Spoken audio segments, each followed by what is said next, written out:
Okay, we have now the second example. The question is, two capital Q charges are placed at A and B and the distance between them is small d.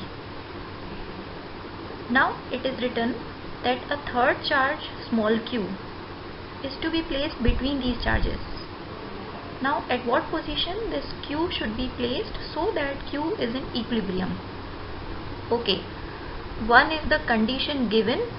Condition given means q is in equilibrium.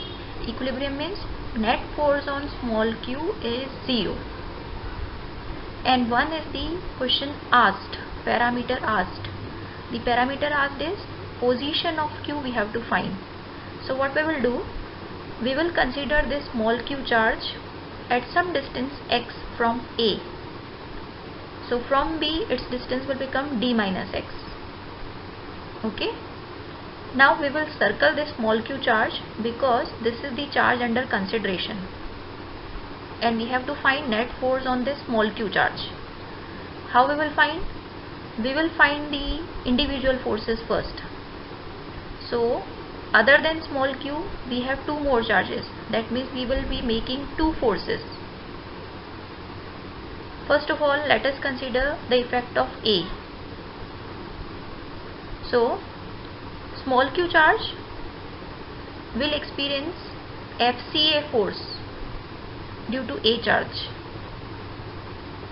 So FCA direction is towards right because small q will be repelled by A charge. And in the same manner, let us consider the effect of second charge on small q. So the small q charge will experience the force FCB due to B charge. FCB means force on C by B. And the direction of FCB is towards left because this small q will be repelled by B charge also. In this manner, we have got two forces which are acting at the single point.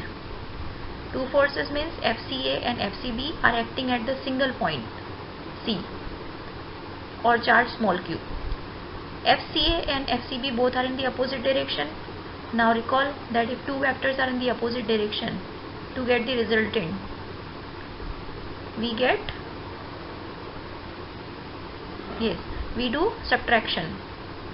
So FCA and FCB are subtracted because they are in the opposite direction.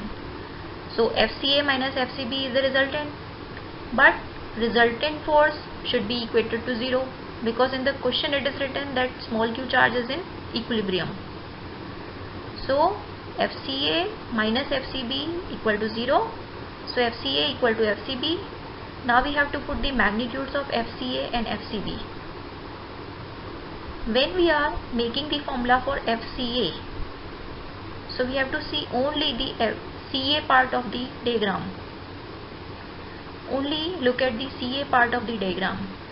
So the force FCA is 1 upon 4 pi epsilon 0 capital Q small q upon distance square.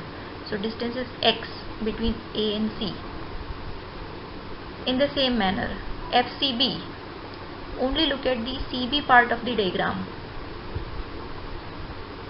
So the force is 1 upon 4 pi epsilon 0 capital Q small q upon distance square. Now distance between C and B is d minus x.